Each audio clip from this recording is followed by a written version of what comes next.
예, 안녕하십니까. 자, 공인중개사 세법 특강. 자, 오늘은요, 양도소득세입니다. 그 중에서, 자, 신고 납부 규정을 한번 보겠습니다. 신고 납부, 한마디로 말해서 절차 규정입니다. 언제까지 신고하고 또 언제까지 납부하고 그런 절차 규정, 단순 무식한 암기입니다. 별로 논리가 없어요. 그냥 언제까지 이것만 기억하면은 한 문제를 맞출 수가 있습니다. 이거는요, 내용이 아주 심플하기 때문에 별로 머리 쓸 것도 없어요. 그냥 암기만 몇 달 이내 이런 것만 잘 기억하시면요, 이거는 한 문제 무조건 끈지는 그런 파트가 되겠습니다. 요거 포기하지 마시고요. 양도소득세는 요거 꼭 보시는 게 좋다고 봅니다. 자, 그럼 신고 납부 가지겠습니다. 자, 일단은요, 예정신고, 확정신고라는 개념을 좀 아셔야 됩니다. 예정, 그러니까 예정이라는 말로 봐서는 이거는 임시적으로 하는 거구나. 확정이니까 이게 진짜 본 게임이구나. 뭐 그런 느낌이 들죠. 예. 자, 그러면 예정신고부터 먼저 보겠습니다. 자, 예정신고는요.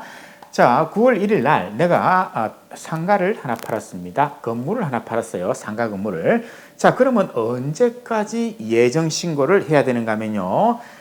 양도일이 속하는 달의 말일로부터 2개월 이내 이렇게 되어 있습니다. 그럼 양도일이 속하는 달의 말일은 언제입니까? 양도일이 9월 1일이죠. 그러면은 9월 1일의 말일은 9월 30일이죠.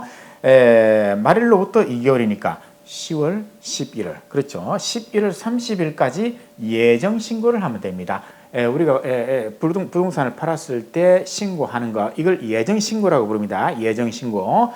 자, 그래서 예정 신고만 하면은 오케이, 아무 문제 없습니다. 다만 요거는요, 내가 과세 기간 중에, 즉 내가 1년 동안에 부동산을 한 개 팔았을 때, 한 개만 팔았을 때는 예정 신고만 잘 해주면요, 아무 문제 없습니다. 그걸로 끝입니다. 그런데 여기서 확정 신고라는 개념이 나오죠. 다음 해 5월 31일까지 확정 신고라는 개념이 그 다음에 등장합니다.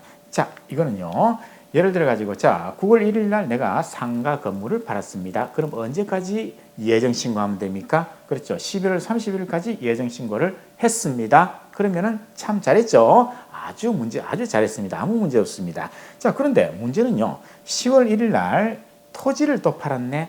즉, 같은 부동산 카테고리에 있는 토지를 팔았습니다. 자, 얘는 언제까지 신고해야 됩니까? 언제까지 예정 신고합니까? 그렇죠. 12월 31일까지죠. 이때 예정 신고를 했습니다.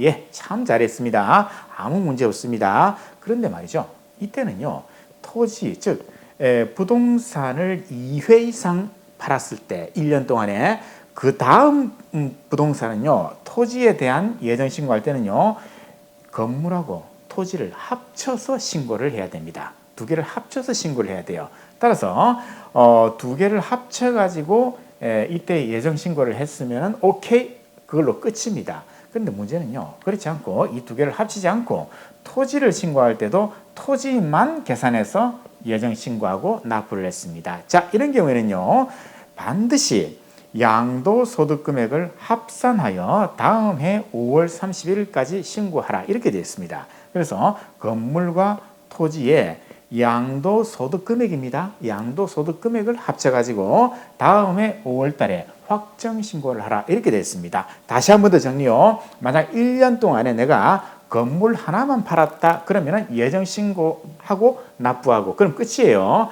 그런데 부동산을 1년 동안에 2개 이상 팔았다 그러면은 마지막 부동산을 갖다가 신고할 때는요, 예정 신고할 때는 이 두 개, 즉 양도소득 금액을 합쳐서 신고하면은 그걸로 끝입니다. 확정 신고할 필요 없다는 거죠. 그런데 합치지 않고 토지만 딸랑 신고했더라, 그때는 반드시 다음에 5월 달에 이 두 개 양도소득 금액을 합쳐서 확정 신고하고 납부하라. 이 두 개를 합치면요, 당연히 과세 표준이 쭉 올라가겠죠.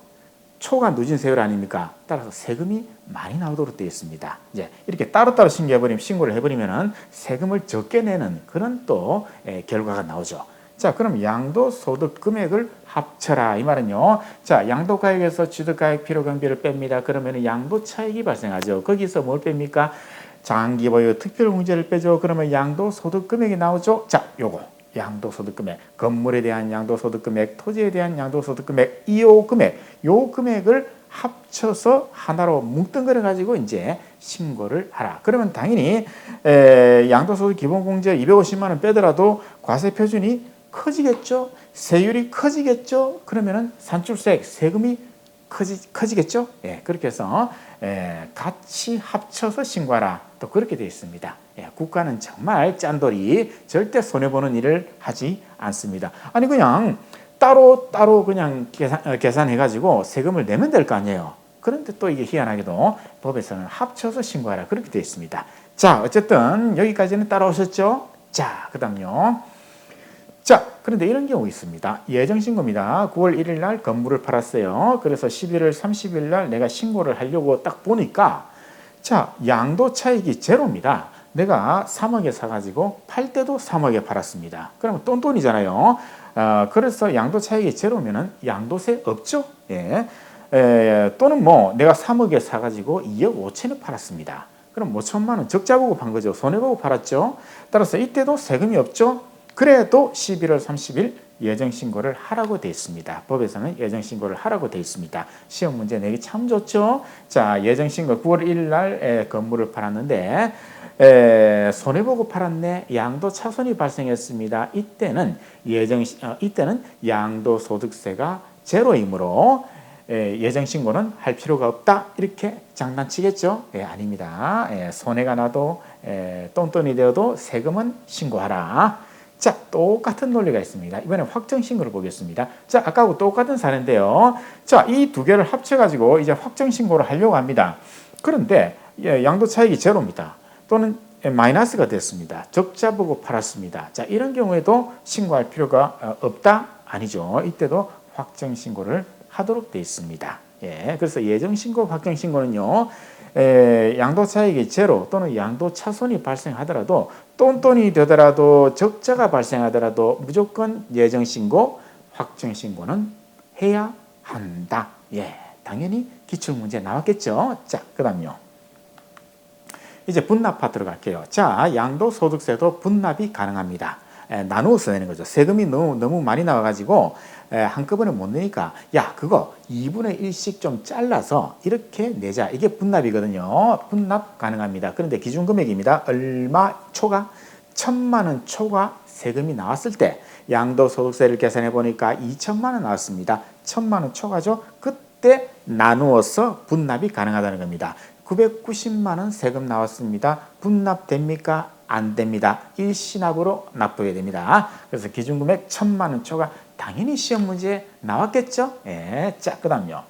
자, 그러면 이제 분납 기간은요. 납부 기한이 경과한 때로부터 2개월 이내. 자, 예를 들어 보죠. 양도일이 8월 1일입니다. 그럼 예정신고 10월 30일 날 했겠죠? 10월 31일 날. 그러면 10월 31일 날 이게 납부 기한입니다. 신고 및 납부 기한이 바로 10월 31일입니다. 예정신고 신고 및 납부 기한. 이때 분납 첫 번째 분납분을 납부를 해야 됩니다. 그리고 요때로부터 2달 이내, 2개월 이내, 즉 12월 31일까지 이제 두 번째 분납 금액을 내면 된다. 이렇게 되어 있습니다. 그래서 납부 기한이 경과한 때로부터 2개월 이내에 분납할 수 있다. 분납 기간은 2개월 이내 이렇게 되겠습니다. 자, 그러면은 분납 방법을 한번 보겠습니다. 두 가지가 있습니다. 자, 2천만 원 이하냐, 2천만 원 초과냐에 따라서 방식이 다릅니다. 그래서 예를 들어 가지고 내가 1,500만 원이니까 1,500이 나왔다. 이번에 양도소득세가. 그럼 2천만 원 이하죠? 그런데 2천만 원 초과는 아니잖아요. 자, 그럼 이때는요. 분납할 수 있는 금액은 다시 말해서 두 번째 낼 수 있는 금액은 1,000만 원을 초과하는 금액 이렇게 되어 있습니다. 자, 1,500만 원이니까 1,000만 원이 넘어가는 금액, 1,000만 원 초과 금액은 얼마죠? 500이죠. 그래서 분납 금액은 500만 원입니다. 거꾸로 얘기하면은 납부 기한까지는 1,000만 원은 무조건 납부하고 500만 원을 갖다가 납부 기한이 경과한 때로부터 2개월 이내에 내라. 이렇게 이제 해석하면 되겠죠. 예, 1,500일 때 이렇게 하는 거죠. 그런데 만약에 2천만 원이 초과되었다 그러면은 절반씩 내면 됩니다. 50% 이하의 금액이니까 예를 들어서 4천만 원이 양도세가 나왔다. 그럼 50%는 50% 이렇게 하면 됩니다. 2천만 원, 2천만 원 이렇게 납부를 하면은 된다. 이렇게 되겠습니다. 뭐 그렇게 어렵지 않죠? 예, 아주 심플한 내용입니다. 자, 이제 그렇죠. 분납, 저렇게 분납. 예. 자, 이거 뭐 계산 문제까지 나오겠습니까만은 어쨌든 기준 금액이 2천만 원 이하, 2천만 원 초과 이렇게 구분한다는 거, 그거는 알고 계셔야겠죠. 자, 이제 기출 문제를 가겠습니다. 너무 쉽습니다. 자, 보시죠. 자, 거주자입니다. 양도소득세 신고 납부에 관한 내용으로 옳은 것을 고르세요. 자, 1번. 토지 또는 건물을 양도한 경우에는 그 양도일이 속한 분기의 말일부터 2개월 이내에 양도소득 과세 표준을 신고해야 한다. 맞는 말 같은데? 그죠? 예, 얼핏 생각하면은, 그래. 그렇지. 2개월 이내에. 자, 뭡니까? 분기. 예, 분기가 아니잖아요. 양도일이 속한 달의 말일로부터 2개월 이내죠. 예, 이거는 주식이에요. 주식의 경우는 이렇지만은, 요거는 틀렸습니다. 아주 교묘하게 말장난했네요. 그죠? 하다 보면은 이거 맞는 말이네 이렇게 할 수 있습니다. 그래서 1번 맞네 하고 넘어갈 수 있어요. 자, 아니죠. 양도일이 속한 달의 말일로부터입니다. 예, 두 번째. 양도 차익이 없다. 즉 똔똔이래 말이죠. 양도 차손이 발생했다. 적자 보고 팔았네. 손해 보고 팔았네. 이런 경우에는 양도소득 과세 표준 예정 신고 의무가 없다. 아까 말씀드렸죠. 똔똔이라도 손해 보고 팔더라도 예정 신고, 확정 신고는 무조건 해야 된다. 틀린 말. 자, 그다음요. 거주자가 건물을 신축하고 그 신축한 건물의 취득일부터 3년 이내에 해당 건물을 양도하는 경우로서 환산가액을 그 취득가액을 하는 이게 무슨 말인지 점점 미궁에 빠집니다. 자, 환산가액을 취득가액을 하는 경우에는 해당 건물 양도 산출세액의 100분의 5의 금액을 양도소득 결정세에 더한다. 자, 이거는요. 실무에서 사용하는 아주 깊숙한 내용입니다. 따라서 이거는요. 제가 가르치는 클래스에서는요. 하지 마세요. 보지 마세요. 이거 몰라도 얼마든지 문제 풀립니다.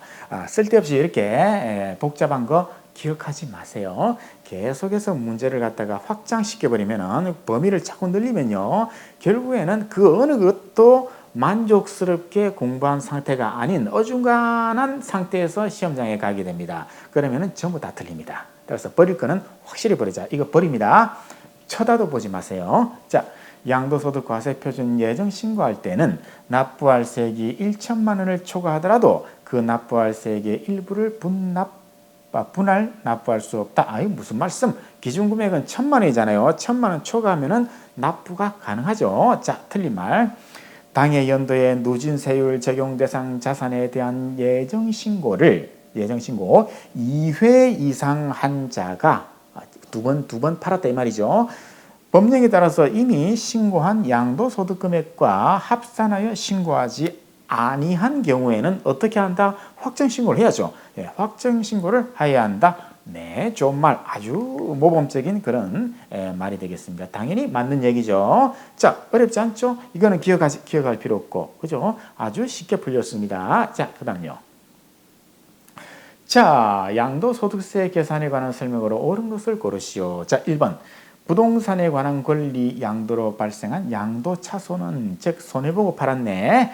토지 양도에서 발생한 양도소득 금액에서 공제할 수 없다. 자, 부동산에 관한 권리 그리고 토지 양도 이건 전부 다 부동산 카테고리에 들어있는 애들입니다. 부동산 카테고리입니다. 그런데 차손이 발생했다. 마이너스가 요 중에서 두 개 중에서 어느 하나에서 마이너스가 떠버렸어요. 손해보고 팔았어요. 그런데 토지는요 이득을 받습니다. 그럴 때는요 같은 카테고리 안에 있는 얘네들끼리는 통산을 내버립니다. 즉 네팅을 시켜버린다는 거죠. 그렇죠? 그런데 공제할 수 없다. 틀린 말. 요 파트는요 제가 따로 하나 찍을게요. 따로 요 내용이 어떤 건지 별로 어려울 건 없어요. 우리 세무사 회계사 시험에서는 요 파트가 직접 계산 문제로 나와버립니다. 그런데 우리 공인중개사 시험에서는 계산 문제까지 갈 필요 없이 그냥 기본 개념만 알고 있으면 됩니다.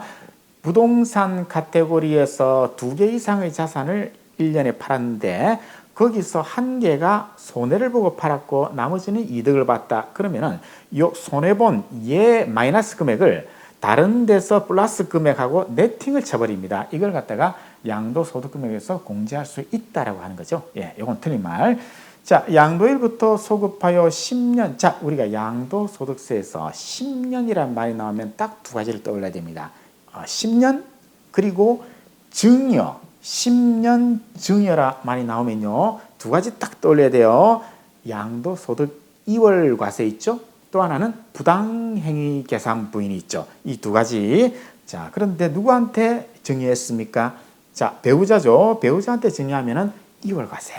2월 과세. 배우자 또는 직계 좀비 소유에게 증여했다. 그럼 2월 과세죠. 부당행위 계산 부인 아니죠. 자, 그러면은 자, 양도차익 계산할 때 그 증여받은 토지에 대해서 납부한 증여세. 그렇죠. 배우자가 남편으로부터 증여를 받을 때 6억을 초과하는 금액을 증여를 받았다. 그러면은 초과하는 금액에 대해서는 증여세를 내야 되죠. 자, 증여세를 냈습니다. 자, 양도가액에서 공제할 필요경비에 산입하지 않는다. 무슨 말씀? 필요경비에 넣으라 했잖아요. 양도소득 2월 과세에서 제가 미친 듯이 말씀드렸습니다. 마르고 닳도록 말씀드렸어요. 필요경비에 넣어야 됩니다. 그런데 부당행위 계산 부인에서는 어떻습니까? 증여세는 그렇죠. 환급이에요. 자, 그거는 부당행위 계산 부인 파트에서 마르고 닳도록 또 말씀드렸습니다. 자, 그다음요.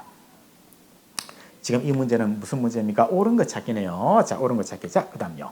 취득 원가에 현재가치 할인 차금이 포함된 양도자산의 보유기간 중, 자, 현재가치 할인 차금은 언제 나온다 했습니까? 취득가액을 계산할 때 현재가치 할인 차금이 발생했다. 그러면은 취득가액에 가산하라, 더하라 이렇게 돼 있죠. 취득가액에 가산하라 이 말은 나중에 팔 때 취득가액은 빼잖아요. 양도가액에서 비용이잖아요. 즉 현재가치 할인 차금은 비용으로 인정한다 이 말이죠. 그런데 사업소득금액 계산할 때 필요경비로 현재가치 할인 차금 상각액을 넣어버렸네.